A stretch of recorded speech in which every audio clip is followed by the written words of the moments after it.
내 영혼아 여호와를 송축하라.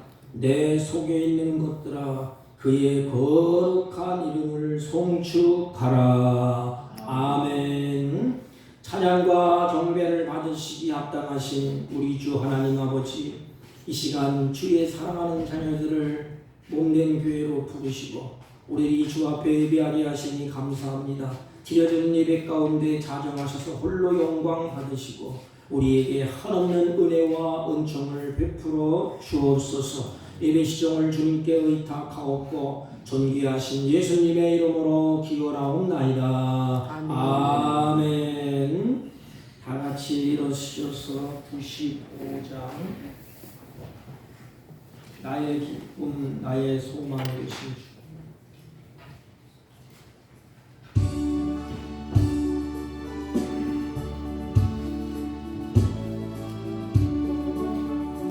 나의 기쁨 나의 소망 되시며 나의 생명이 되신 주 밤낮 불러서 찬송을 드려도 늘 하신 마음 본일세 나의 사모하는 선한 목자는 어느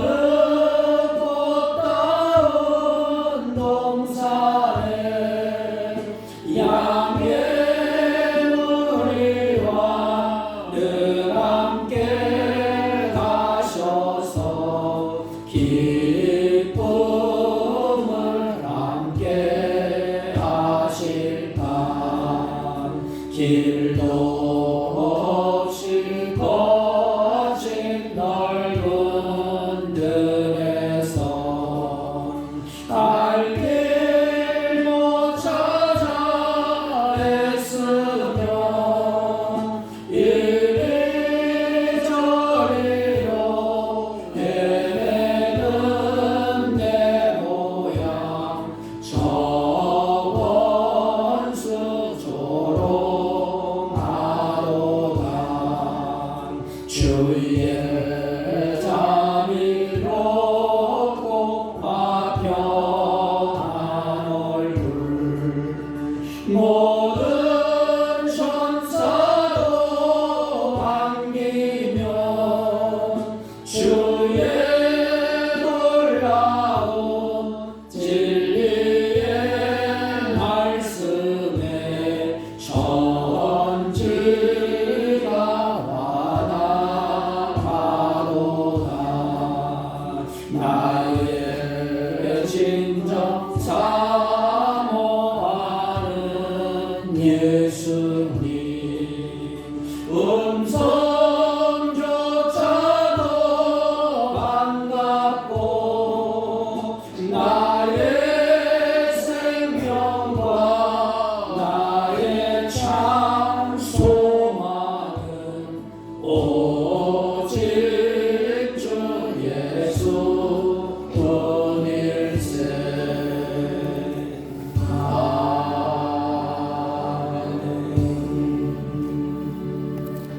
교동문 74번 마태복음 5장 교동문 74번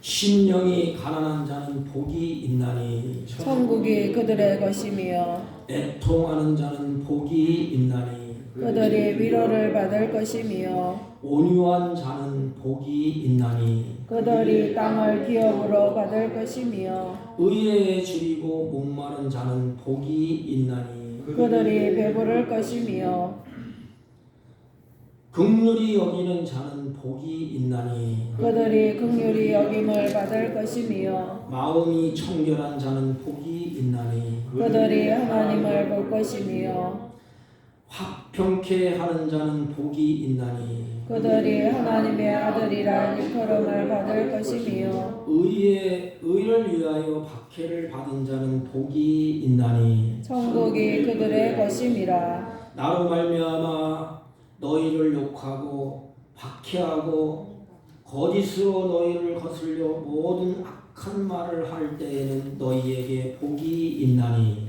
기뻐하고 즐거워하라. 하늘에서 너희의 상이 큼이라. 너희 전에 있던 선지자들도 이같이 박해하였느니라. 아멘. 사도신경으로 신앙 고백드립니다. 전능하사 천지를 만드신 하나님 아버지를 내가 믿사오며 그 외아들 우리 주 예수 그리스도를 믿사오니 이는 성령으로 잉태하사 동정녀 마리아에게 나시고 본디오 빌라도에게 고난을 받으사 십자가에 못 박혀 죽으시고 장사한 지 사흘 만에 죽은 자 가운데서 다시 살아나시며 하늘에 오르사 전능하신 하나님 우편에 앉아 계시다가 저희로서 산 자와 죽은 자를 심판하러 오시리라. 성령을 믿사오며 거룩한 공예와 성도가 서로 교통하는 것과 죄를 사하여 주시는 것과 몸이 다시 사는 것과 영원히 사는 것을 믿사옵나이다. 아멘. 아멘. 다 같이 작성하시고 270장 270장 변창근 주님의 사랑과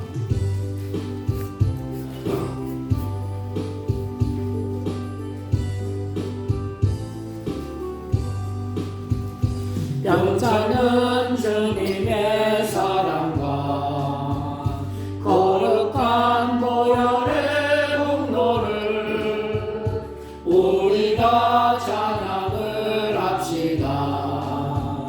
주님을 만나볼 때까지 예수는 우리를 깨끗게 하시는 주시니 그의 피 우리를 눈보다 더이게 하셨네. 우리를 깨끗게 한 피는 무궁한 생명의 물일세. 생명의 구원을 받은 자 하나님 찬양을 합시다. 예수는 우리를 깨끗게 하시는 주시니 그의 피 우리를 눈보다 더이게 하셨네. 주님의 거룩한 보혈을 날마다 입으로 간증해 담대히 싸우며 나가세. 천국에 들어갈 때까지 예수는 우리를 깨끗게 하시는 주시니 그의 피 우리를 눈보다 더이게 하셨네. 십자가 단단히 붙잡고 날마다 이기며 나가세. 머리에 면류관 쓰고서 주 앞에 찬양할 때까지 예수는 우리를 깨끗게 하시는 주시니 그의 피 우리를 눈보다 더이게 하셨네.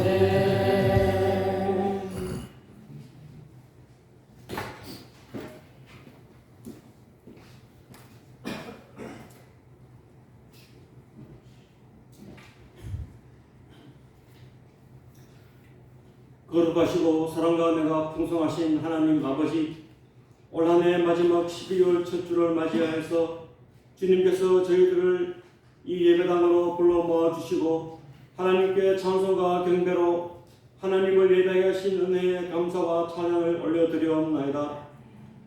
영원히 멸망당할 수밖에 없는 저희들을 불쌍히 여기시고 이 땅에 오셔서 저희들의 구원을 이루어주신 우리 주 예수 그리스도의 크신 은혜에 감사를 드리오며 오늘도 저희들이 주님께 나와 제 용서를 구할 때 주님의 걸어가신 보혈로 정결하게 씻겨주시어 신령과 진정으로 하나님께 예배할 수 있도록 은혜 베풀어 주시기를 간구하며 기도드리옵나이다.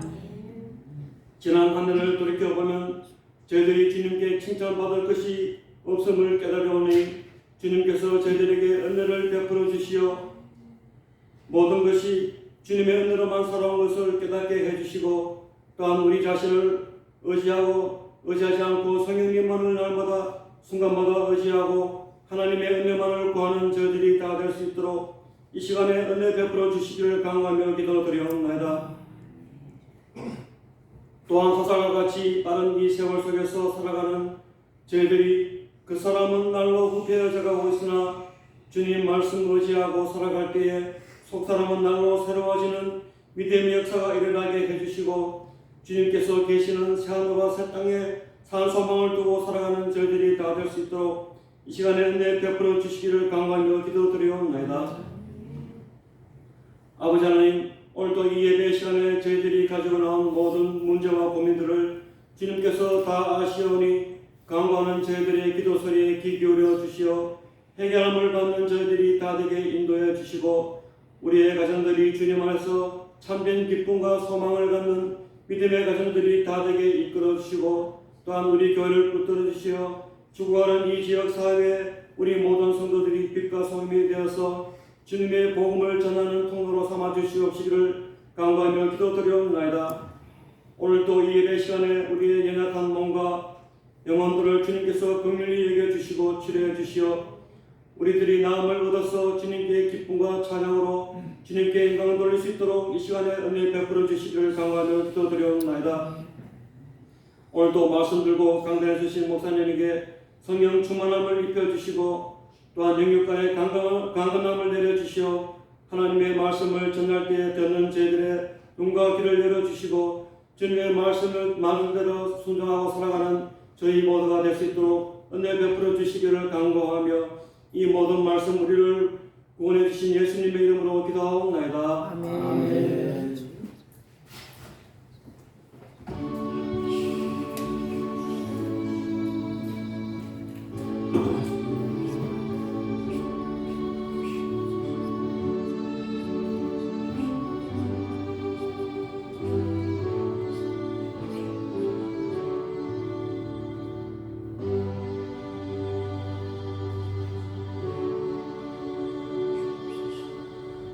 하나님의 말씀 우리가 암송하고 익숙한 말씀 마태복음 5장 3절로 5절까지 신약성경 6페이지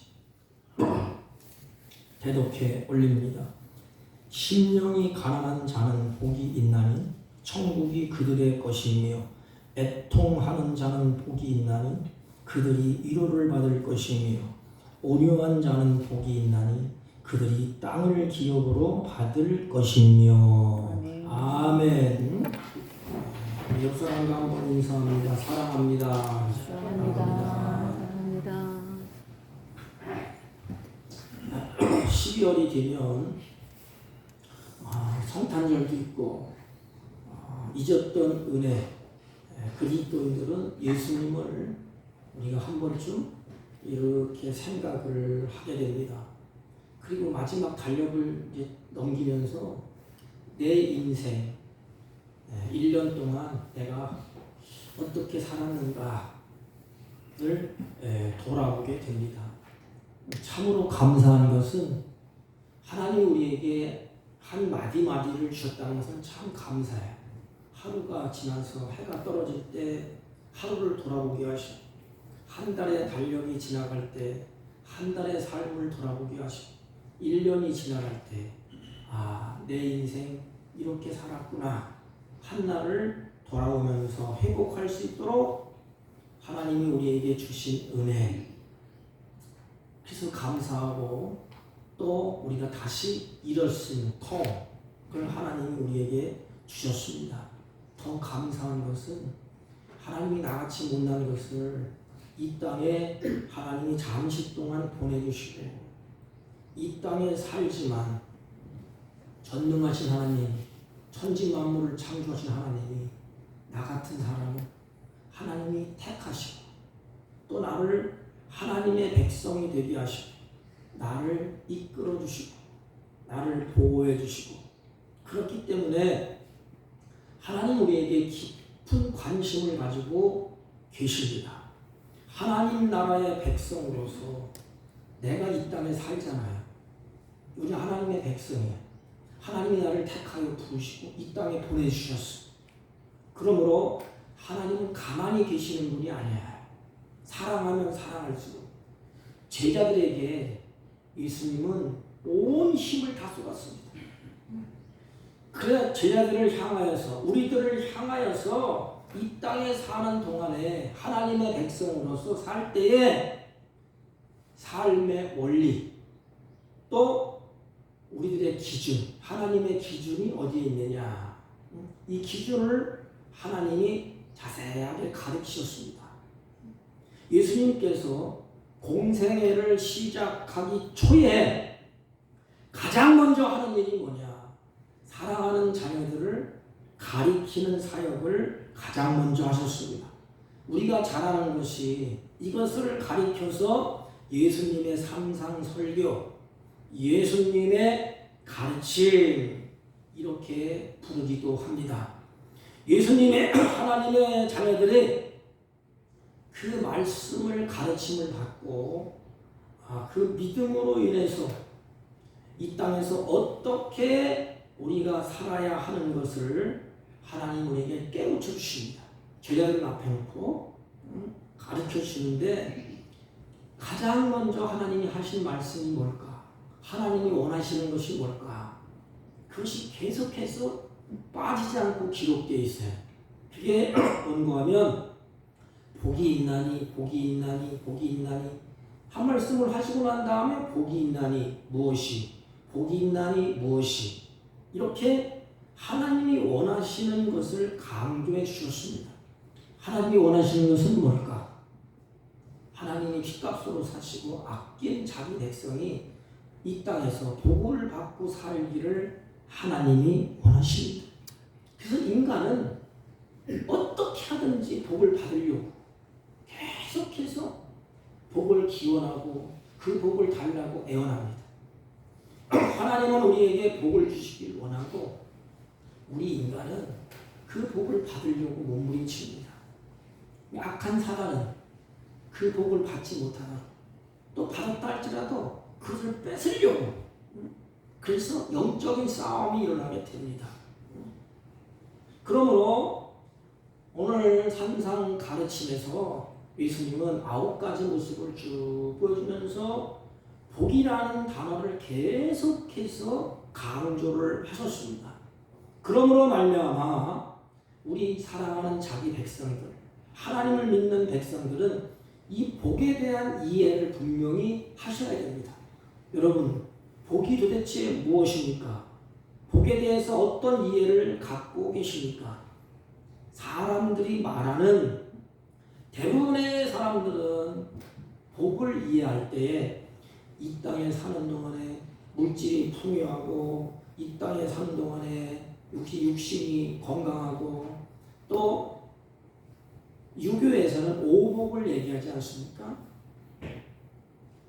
부족함이 없는 상태, 다시 말하면 건강하고 능력 있는 사람이 복된 사람이라고 말을 합니다. 저 사람 건강해, 물질도 많아, 명예가 있어, 학문도 있고 인품이 있어, 복받은 사람이야, 부족한 것이 없어, 이렇게 사람들이 생각을 합니다. 또 그것이 복이라고 생각을 해요. 그렇다면 성경에서 복을 어떻게 말할까요? 하나님이 우리에게 말하는 복은 과연 무엇일까요?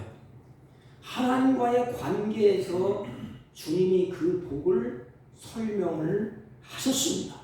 시편 144편 15절 말씀을 보십시오. 이러한 백성은 복이 있나니, 이러한 백성은 복이 있나니, 어떤 백성? 여호와를 자기의 하나님으로 삼는 백성은 복이 있다 그랬습니다. 여호와를 나의 하나님으로 삼는 백성, 여호와를 자기 하나님으로 삼는 백성은 복이 있다. 이게 하나님의 언약의 핵심입니다. 하나님이 뭐라고 말씀하셨죠? 나는 너희들의 하나님이 될 것이고 너희들은 내 백성이다. 여호와를 자기의 하나님으로 삼는 백성은 복이 있다. 그 이유가 뭘까요? 하나님이 그들과 함께 하시기 때문에 그렇습니다. 그렇다면 이런 신약시대에 예수님의 영이신 성령께서 예수 그리스도를 믿는 사람들과 함께 우리에게 함께 계시기 때문에 믿는 그 자체가 이미 우리는 복을 받은 자의 모습인 것입니다. 그럼 내가 누구냐? 복을 이미 우리에게 하나님이 주셔서 내가 이미 복을 받은 자라는 것입니다. 왜냐? 주님께서 우리와 함께 계시기 때문에 주님이 나와 함께 하시고 그 하나님이 나의 주인이 되시고 나의 아버지가 되십니다. 그 아버지가 천지 만물을 창조하시고 우주를 통치하시고 모든 생사화복을 주장하시는 그 하나님, 그 하나님의 백성들이 복이 있다. 성경은 그렇게 말씀을 하셨습니다. 오늘날 예수 믿는 우리들은 복을 받을 사람이 아니라 이미 복을 받은 사람이고 우리가 바로 복된 사람인 것입니다. 그러므로 우리의 삶이 어떻게 되지요? 하나님을 아버지로 모셨어. 그 사람이 복이 돼. 왜? 모든 것이 다 아버지 거기 때문에. 그리고 우리가 아버지로 모셨기 때문에 그 삶에 뭐가 있지요? 아버지를 섬기고 그 하나님의 아버지 된 그 아들이 그 앞에서 감사하고 그 앞에서 찬양하고 그 앞에서 경배를 하게 됩니다. 그래서 예수님의 산상의 가르침은 바로 세 가지의 관계에서 복이 주어집니다. 세 가지를 얘기해. 첫째가 하나님과의 관계가 세 가지. 두 번째가 이웃과의 관계에서 세 가지. 내 자신과의 관계에서 세 가지를 말씀을 하십니다. 이게 바로 균형 잡힌 하나님의 자녀들의 성품이에요. 예수님의 성품, 성령이 주시는 그것. 그래서 성령이 하나님과의 관계를 잘 이루도록 하십니다. 그리고 하나님의 관계가 이루어지면 사람과의 관계가 이루어지도록 하십니다. 그리고 내 자신의 관계 속에서 어떻게 해결되느냐? 이 세 가지. 그래서 우리는 3시간에 걸쳐서 나누어서 이것을 예수님의 가르침을 생각을 해보려고 합니다. 오늘은 그 첫 번째로 우리 자신과의 관계. 가장 먼저 말씀하시는 것이 우리 자신과의 관계에서 어떤 삶을 살아야 되는가? 어떤 삶을 살아야 내가 복이 되는가? 이것을 말씀을 하십니다. 그 첫 번째가 뭐죠? 심령이 가난한 자는 복이 있나니 그렇습니다. 이걸 잘 보시면 가르침의 핵심이 뭘까? 가르침의 핵심. 심령입니다. 심령. 주님이 주목하는 것, 주님이 집중하는 것은 뭐냐? 우리의 영혼, 우리의 심령에 주님이 집중하고 계십니다. 그래서 이 심령, 영, 마음. 근데 역설적이에요. 심령이 가난한 자는 그랬습니다. 여러분, 북한에도 그 영상을 봐서 알지만 먹을 게 없잖아요. 가난해, 배고파. 그러면 어떡하죠? 다른 것이 눈에 안 보여요. 배를 채우기 위해서, 먹을 것을 위해서 눈을 부리키고 막 찾습니다. 그러니까 풀뿌리 캐놓고 내과에 가서 고기 잡아서 그거 먹고 참 불쌍하더라고요. 저 이디오피아도 보니까 먹을 것이 없어서 그 먹을 것을 찾아서 그 3살도 안 된 것 같아. 꼬마가 꼬마를 뒤집어 얹고 그걸 찾아서 가더라고요. 가난하기 때문에, 배고프기 때문에 먹을 것을 찾아서 막 헤맵니다. 그렇다면 심령이 가난하면 그것을 채우려고 인생이 어떤 행동을 합니다. 마음이 공허하고 마음이 허전하고 마음이 가난해. 그러면 그것을 심령을 채우려고 막 찾아나섭니다. 그래서 이 본문은 제자들에게 말씀하시는 겁니다. 심령이 가난하기에 예수님을 찾아왔기 때문에 복이 있다 이 말이에요. 심령이 가난해서 심령을 뭘 채우려고 하는데 다 비웠어. 이제 비웠는데 뭘 채워야 할 거 아닙니까? 그 심령, 그 영혼을 채우기 위해서 예수님을 찾았다 이 말입니다. 그래서 예수님을 찾아왔기 때문에 복이 있다 그럽니다.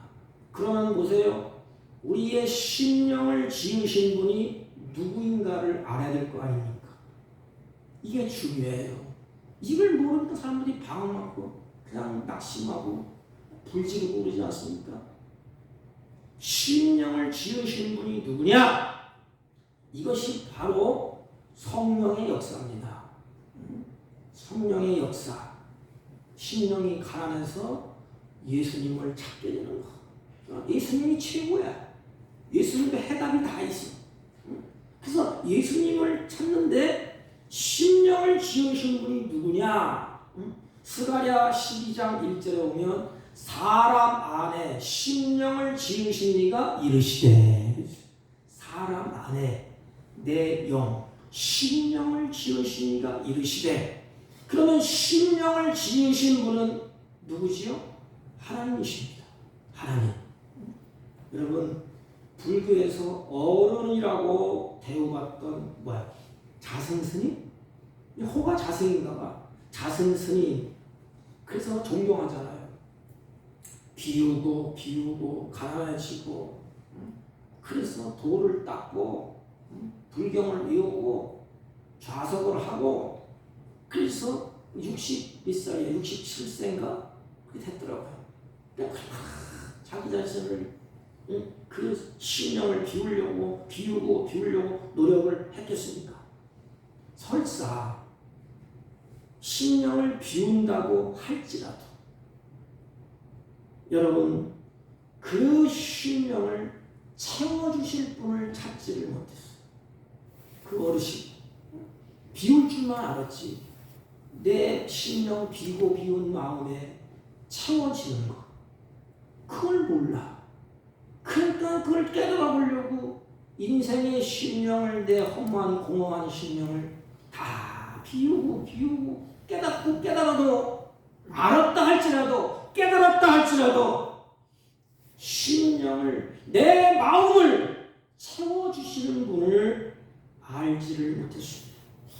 그러므로 고뇌하다가 우리 자승 스님이 그 생을 마감하지 않습니까? 근데 또 뭘 법문인가 보니까 또 과간이 아니더라고. 왜 그렇게 그 법문을 냈을까? 자기 스스로는 마음을 깨우쳐서 비워서 무엇인가를 득도를 해보려고 했지만 심령을 채울 길이 없어. 책을 본다고, 철학을 한다고, 고행을 한다고, 무엇을 한다고 내 마음이 채워집니까? 우리의 심령이 채워지냐 이 말이에요. 그래서 결국은 다 헛되다. 이렇게 해가지고 안 되고 저렇게 하다가 그 길을 가도 그것도 아니다.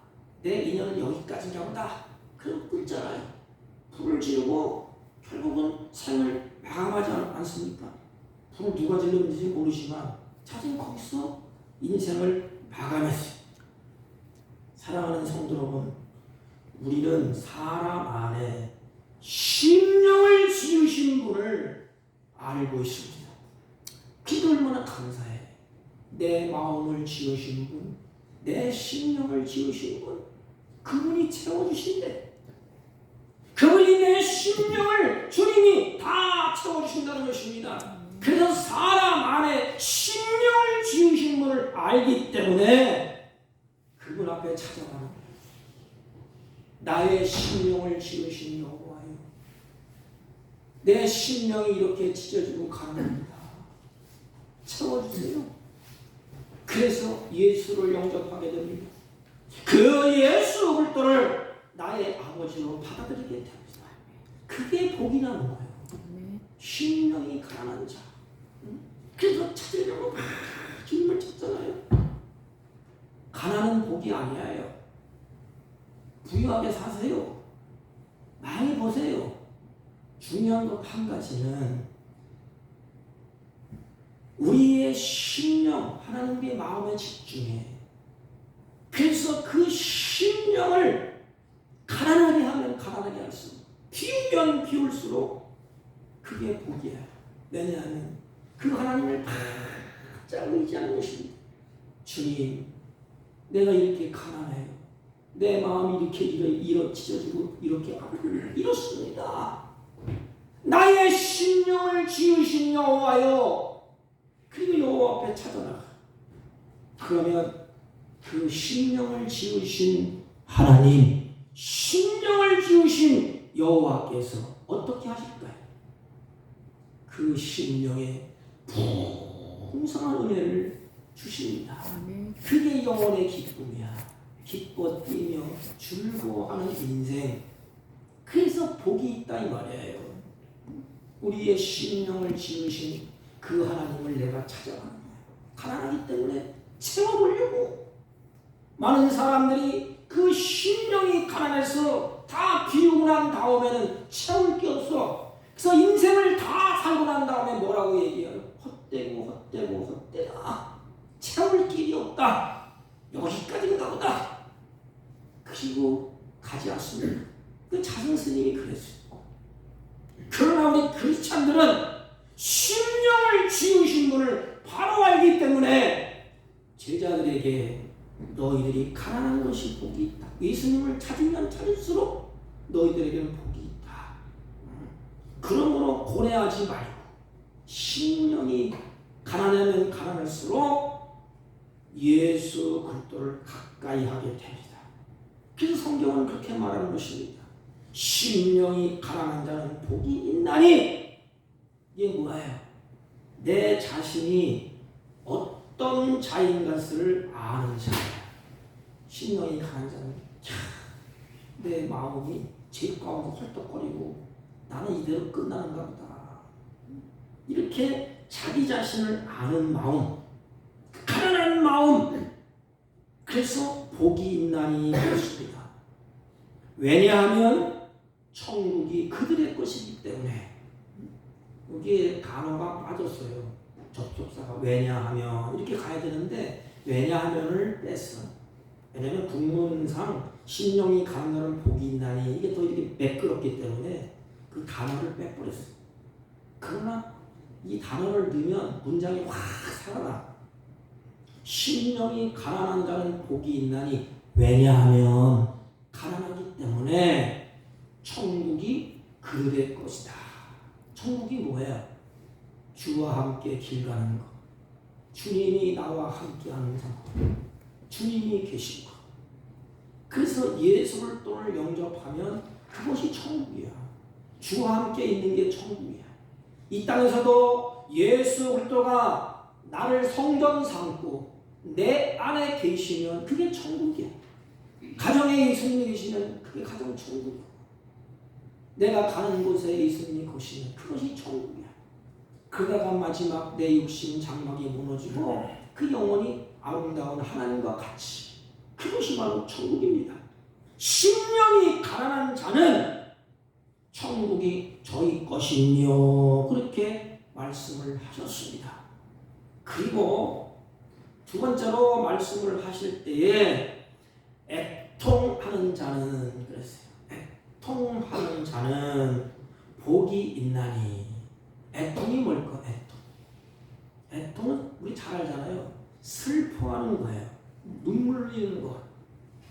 이런 삶은 잘 들어보세요. 우리 크리스찬들이 왜 눈물 흘리죠? 왜 애통하죠? 자식을 위해서 막 울고, 교회를 위해서 울고, 또 내 모습을 보면서 울고, 왜 애통을 할까요? 한 가지예요. 하나님이 질서 있게 창조하셨습니다. 만물을 하나님이 균형 있게 창조하셨어요. 그런데 창조의 본질이 뒤틀렸어. 그러니까 애통하는 거야. 너무 괴롭다. 애통한다. 창조의 본질이 뒤틀렸기 때문에 그것을 보면서 애통하는 거야. 질서 있게 되고 또 가정도 윤리가 법도가 다 서 있고 질서가 있고 아버지의 질서, 아내의 질서, 자식의 질서, 가정에 다 기쁨이 있고 행복해야 되는데 뒤틀려 버렸어. 그러니까 이걸 바로 잡아보려고 뒤틀린 것을 바로 잡는 겁니다. 그게 애통하는 거야. 이렇게 했네. 야, 뒤틀려서 이렇게 망가지고 고통스럽구나. 애통이야. 애통. 안타까워하는 말이라요. 쉽게 말하면 내가 하나님의 자녀로서 하나님을 섬기고 이웃을 섬기고 은혜 안에 살아야 되는데 질서가 뒤틀려서 사단의 미혹을 받아서 욕심에 끌려서 아버지를 등 돌리고 창조주 하나님께 등을 돌리고 허망한 우상을 향하여 가졌던 그 마음, 질서가 뒤틀렸구나. 그래서 것입니다. 어떡하면 좋아 이거? 하나님 어떡하면 좋습니까? 이것을 풀어놔야 되는데 힘이 없습니다. 하나님 뒤틀린 질서, 뒤틀린 것 옳게 해주십시오. 이게 애통이야. 여러분 혼란이란 눈물이 있어요. 눈물. 가정이 질서가 뒤틀려버리고 교회가 틀려버리고 다 창조의 질서가 틀어졌을 때 우리 크리스천들이 애통이 있어요. 애통. 그 질서를 바로 세우려고 하나님의 창조의 질서를 세워보려고 눈물 흘려가는 겁니다. 애통하는 거야. 하나님 아버지 어떡하면 좋습니까 하면서 우는 거예요. 더 쉽게 말씀드리면 내가 예수를 잘 믿어보려고 하는데 내가 아버지로서 어머니로서 자녀로서 자연으로 잘해보려고 했는데 그게 뒤틀렸네요. 하나님 어떡하면 좋아요? 예수 잘 믿으려고 하다가 사단에게 미혹되어서 뒤틀어졌네요. 그래서 통하는 것입니다. 성경에 나오는 베드로의 모습을 살펴보십시오. 예수님께서 시몬 베드로는 마지막 주의 만찬의 자리에서 얼마나 좋아 하나님과 같이 만찬을 나눌 때에 주님께 이렇게 베드로가 톡 튀어나온 말을 해요. 모두 주를 버릴지라도 예수님 나는 결코 주를 버리지 않겠나이다. 마태복음 26장 33절. 이때에 주님께서 베드로에게 말합니다. 내가 진실로 내게 이르노니 오늘 밤 닭 울기 전에 내가 3번 나를 부인하리라. 그러면 예수님 어떡하면 좋아요? 이러면 될 텐데 베드로는 또 반복합니다. 주님, 내가 주와 함께 죽을지언정. 이게 뭐야? 내가 주님 위해서 내가 죽겠습니다. 죽을지언정 주님을 부인하지 않겠습니다. 호언장담을 합니다. 그러나 그날 밤 시몬 베드로는 3번이나 예수님을 모른다고 부인해. 그때 새벽 닭이 울게 됩니다. 그래서 닭 딱 울기 전에 내가 3번 나를 부인하리라 하신 이 예수님의 말씀이 생각나서 밖에 나가서 심히 통곡합니다. 이게 애통이야. 심히 통곡하는 것입니다. 철저하게 자신을 돌아보는 거야.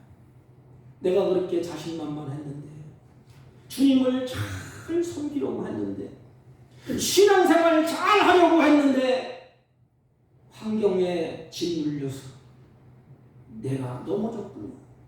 하나님 또 넘어졌습니다. 실수가 뒤틀렸습니다. 하나님 이렇게 깨어야 되는데, 내가 죽을지언정 십자가를 지는 예수님을 따라가야 되는데, 주여 내가 바로 섬기지 못하고 잘하지 못했습니다. 잘 따라가지 못했습니다. 그래서 애통하는 것입니다. 애통. 오늘날 그리스도인에게 필요한 것이 바로 애통하는 마음이에요. 오늘날은 신앙생활을 똑같이 하면서도 애통이 없습니다. 합리화시키죠. 죄를 범했으면 이를 통금이 여기고 애통하고, 내가 이래서는 안 되는데, 내가 이렇게 가서는 안 되는데, 내가 부인하지 말았어야 되는데, 하나님 내 모습을 보세요. 내가 또 부인했습니다. 하나님이 말씀하셨는데 이렇게 됐습니다. 이게 애통인데, 오늘날 사람들이 어떻지요? 우리들은 어떻지요? 자복하고 통회하는 마음이 있어야 되는데 우리는 자꾸 합리화시키지 않습니까? 그럴 수도 있어. 어쩔 수 없지. 막 나를 죽이려고 하는데 그 모습을 봐봐. 그 현장에 있어봐. 너랑 나 똑같이 그럴 수 있어. 하면서 자신에 대해서 아주 관대합니다. 자신에 대해서 그리고 핑계합니다. 대수롭지 않게 여기지 않습니까? 한 걸음 더 넣어도 변명을 해요.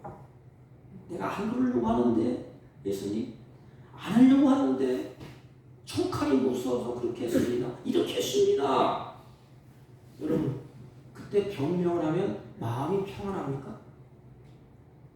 양심에 갈등을 막 하지 않습니까? 근데 갈등도 없어요.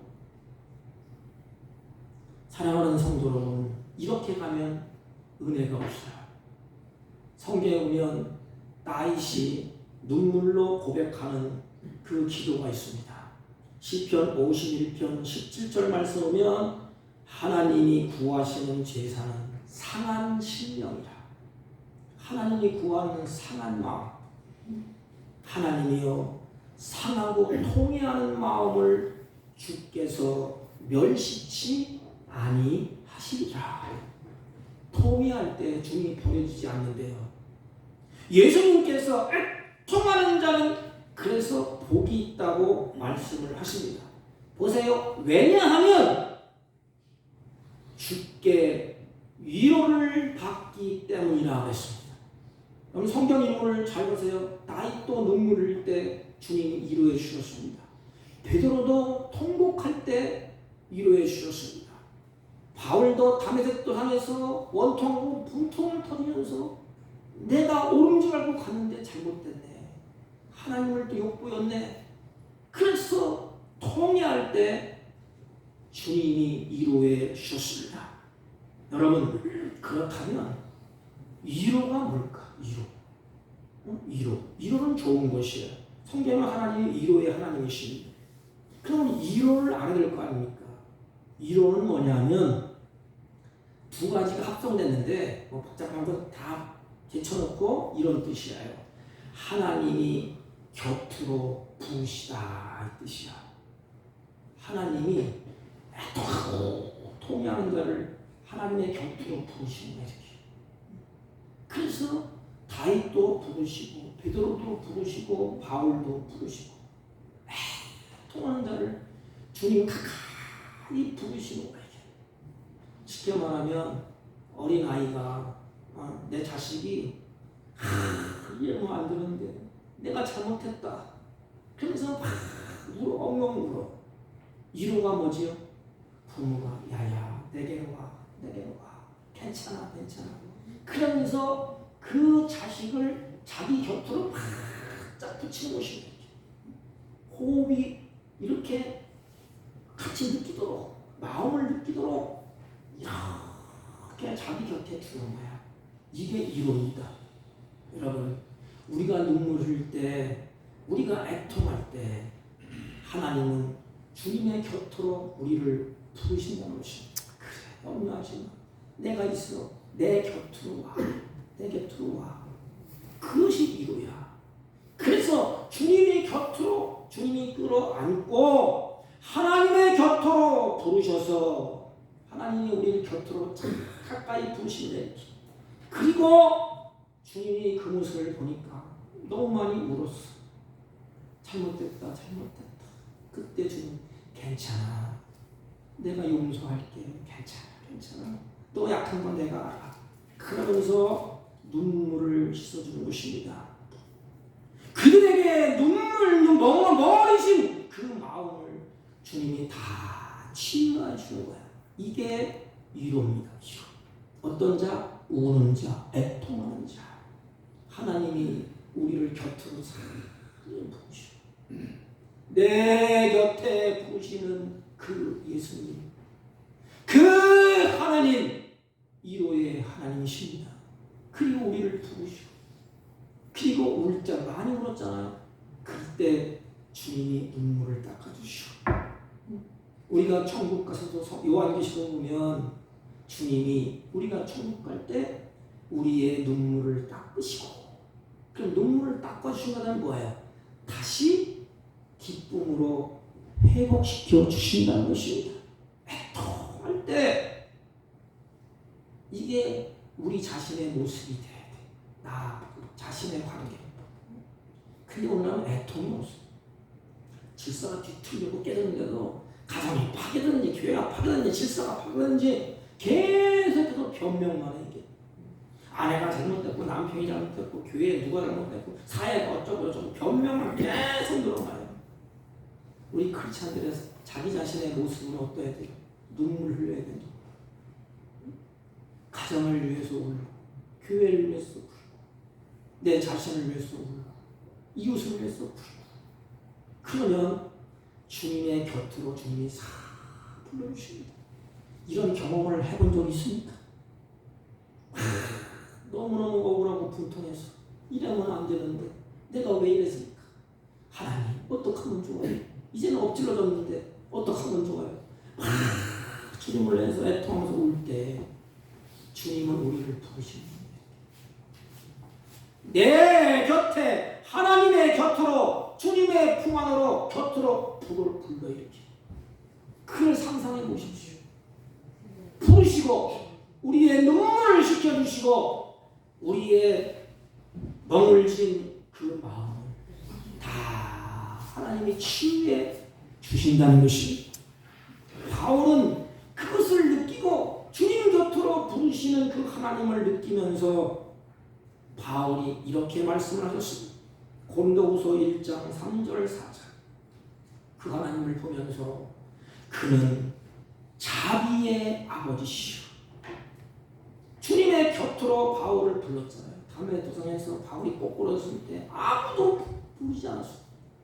주님의 곁으로 바울을 부르시고 바울을 끌고 가잖아요. 바울의 고백.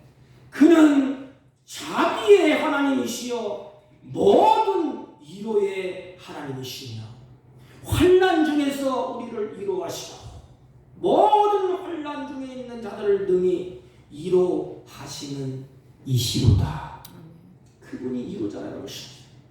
그러므로 예수님께서 애통하는 자는 복이 있다고 그래서 말씀을 하시는 것입니다. 주님 곁으로 부르시고 눈물을 씻겨주기 때문에 위로해주기 때문에 하나님의 곁으로 불러주시기 때문에 그래서 복이 있는 자다. 아무리 눈물 흘리고 애통하고 통해야도 그 문제를 해결해 주지 않는다면 그건 끝난 거예요. 애통한다고 되는 문제가 아니에요. 이게 운다고 됩니까? 뭐 잡혀집니까? 이게 해결됩니까? 질서가 세워집니까? 아니에요. 무너진 게 세워집니까? 아니에요. 애통하면 반드시 해결을 해야 돼. 그분이 누구냐? 예수 그리스도. 그래서 그 곁으로 부르신다. 다 아시오 하나님. 베드로야 괜찮아. 다시 하면 돼. 그래서 눈물을 닦으시고 다시 출발을 하는 것입니다. 그리고 자신과의 관계에서 온유한 자는 복이 있나니 했습니다. 이 온유는 막 연약하고 약하고 보잘것없고 힘없는 나약한 것을 말하지 않습니다. 강하게 힘이 있습니다. 능력도 있습니다. 권세도 있습니다. 그러나 그 힘, 그 권세, 그 능력을 내 자신을 위해서 사용하지 아니하고 그 힘을 생명 살리는 일에 사용하는 것을 온유라 그럽니다. 그래서 많은 사람들은 그 힘을, 자기의 재능, 자기의 능력을, 자기의 권세를 사람들은 자신을 위해서 사용하려고 뭘 기르지요? 힘을 기릅니다. 자신에 의해 사용하려고 권력을 탐합니다.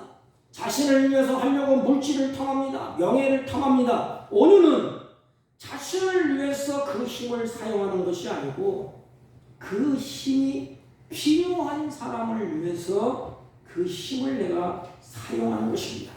가령 마태복음 11장 29절에 보면 예수님께서 나는 마음이 온유하다 그랬습니다. 그리고 예수님의 흐름을 쭉 보십시오. 예수님이 어떤 일을 하셨는가? 예수님은 모든 힘을 가지신 분이에요. 예수님은 능력을 다 가진 분이에요. 예수님은 권세를 가졌습니다. 그런데 예수님은 자기 자신을 위해서 사용했나요? 천문 천사가 내려왔을 때 죽일까를 하나님 하지 말라. 베드로가 칼을 들고 귀를 내리쳤을 때 베드로야 그렇게 하지 마. 내가 힘이 없어서 그런 게 아니야. 그래서 예수님이 가진 그 힘을 한마디로 뭉뚱그리면 생명을 살리는 일에 사용하셨습니다. 병자를 찾아가고 가난한 자를 찾아가고 눈먼 자를 찾아가고 연약한 자를 찾아가고 그래서 온유하신 그 힘, 그 능력을 생명을 살리는 일에 예수님이 다 사용하였어요. 이것이 온유라 그런다. 온유. 온유하신 예수님. 그러나 예수님이 패배하셨나요? 실패했나요? 아니에요. 온유한 결과가 뭐예요? 예수님이 십자가에 다 죽으셨어. 능력이 없어서 죽으셨나요? 아니야. 생명을 살리기 위해서. 힘이 있지만, 능력이 있지만, 권세가 있지만 십자가에서 예수님이 죽으십니다. 그리고 사흘 만에 다시 살아나십니다. 부활하신 예수님께서 하늘과 땅의 모든 권세를 다 지고 계셨다고 그렇게 말씀을 하십니다. 온유하셨던 예수님, 그래서 원수의 멸시와 핍박을 예수님이 묵묵히 다 참아내고 예수님이 마침내 치유의 승리자가 됩니다. 마찬가지로 우리가 온유한 예수님을 본받는 삶을 살아간다면 일시적으로 손해볼 수가 있어요. 일시적으로 우리가 욕을 얻어먹을 수도 있습니다. 그러나 언젠가는 하나님이 다 보상해 준다는 것입니다. 오늘날 온유한 자의 삶이 그러면 구체적으로 어떤 것일까요? 온유한 삶이 어떤 것일까요? 학생들이 공부를 열심히 하는 것, 직장인들이 사업이든지 무엇이든지 돈을 열심히 버는 것, 남녀노소 모든 사람들이 건강에 신경을 쓰는 것도 이런 모든 목적이 나를 드러내고 내 힘을 가지고 내 능력을 가지고 나를 과시하는 것, 그것이 아니고 자랑하고 굴림해서가 아니라 하나님을 기쁘시게 하는 생명을 살리는 일에 쓰임받기 위한 목적으로 살아갈 때 이것이 온유한 삶인 것입니다. 여러분의 삶은 온유한 삶입니까? 이런 삶의 결과 땅을 기업으로 받는다 그렇게 말했습니다. 이 땅은 어떤 분은 이 땅에서 보상해주고 뭐 집사고 뭐 하고 막 그게 아니에요. 여기 땅은 새 하늘과 새 땅을 말합니다.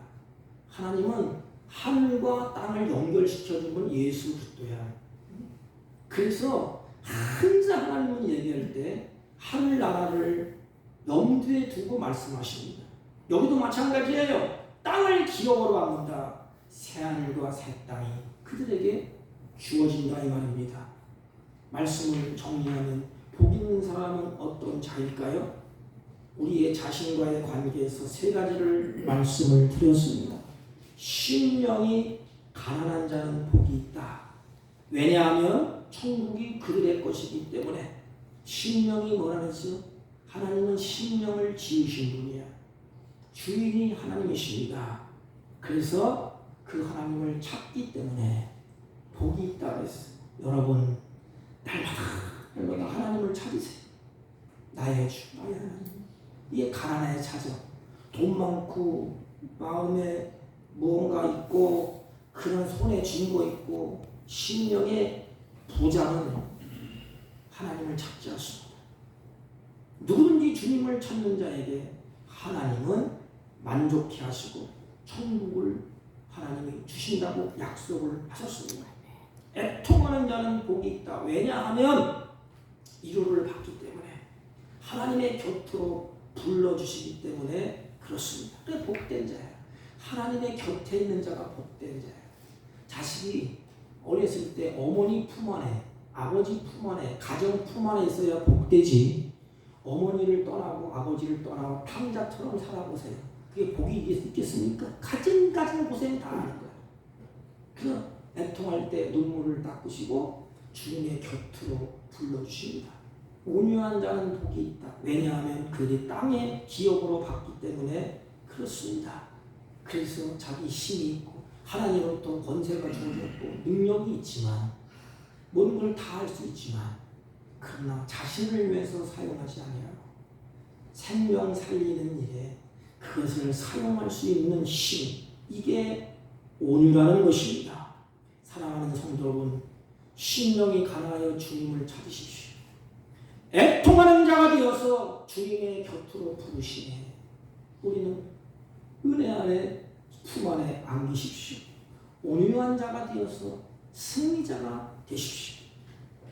사랑하는 성도 여러분, 천국 백성으로서 우리 자신과의 관계 속에서 심령이 가난하고 애통하고 온유한 삶을 살아서 하나님께는 영광이 되고 우리 사람에게는 은혜가 되고 복이 되고 그래서 질서가 쫙 잡혀졌습니다. 아름다움의 역사가 우리 자신으로부터 흘러나기를 주님의 이름으로 부탁을 드립니다.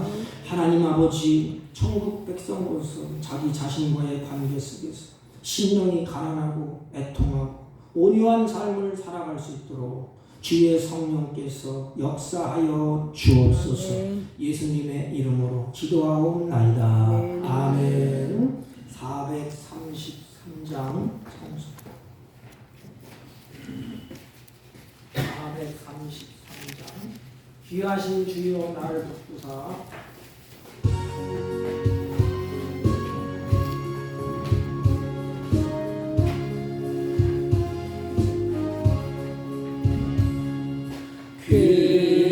귀하신 주여 날 붙드사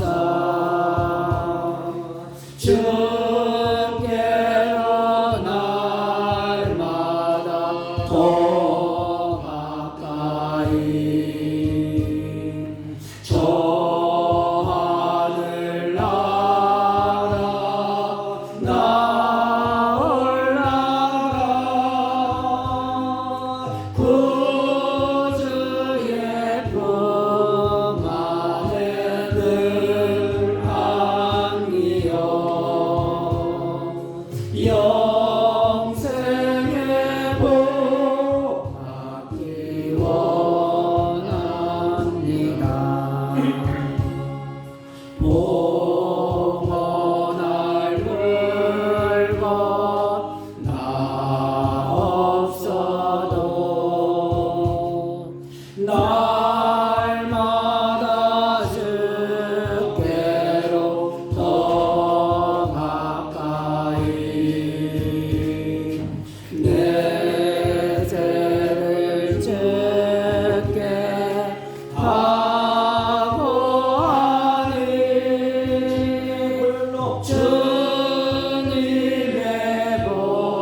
사랑하는 자들이 주 앞에 마음과 뜻과 정성으로 예배하고 찬양하며 준비한 예물을 하나님께 드립니다.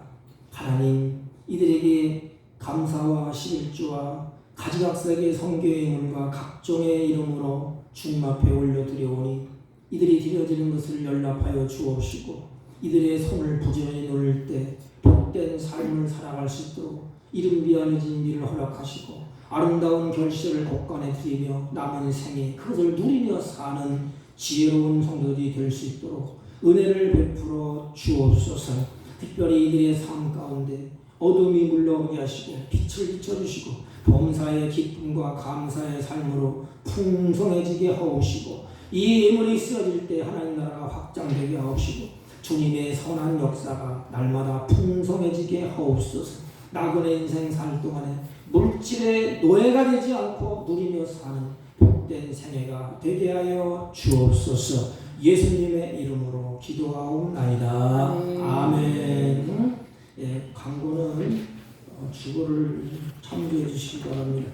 우리 각 기관 총회를 12월 안에 좀 맞춰주시기를 바랍니다. 달력을 가져가지 못한 분들은 한 분씩 가져가 주시길 바랍니다. 다른 광고 말씀 없으시면 우리 다 같이 일어서셔서 일장을 피시고 옆 사람과 인사합니다. 복 있는 삶을 삽시다. 복 있는 삶을 삽시다. 일장을 읽어 축도함으로 우리를 피합니다.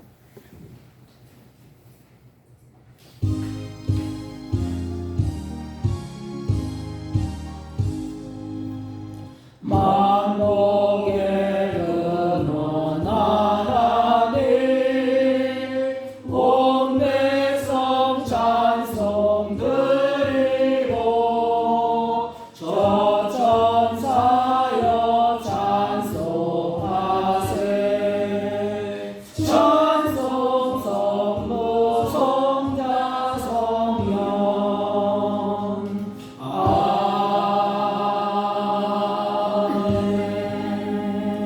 지금은 우리 구주 예수 그리스도의 은혜와 하나님 아버지의 극진하시고 만극하신 사랑과 성령님의 이루 역사 교통 충만하신 은총이 오늘도 애통하며 주 앞에 심령이 가라하며 온유한 자로서 주 앞에 서기를 결심하고 돌아가는 사랑하는 주의 자녀들 머리 위에와 이들이 경영하는 사업과 직장과 허위로부터는 자녀들 친지들 머리 위에 지금부터 영원토록 함께 있을지어다. 아멘.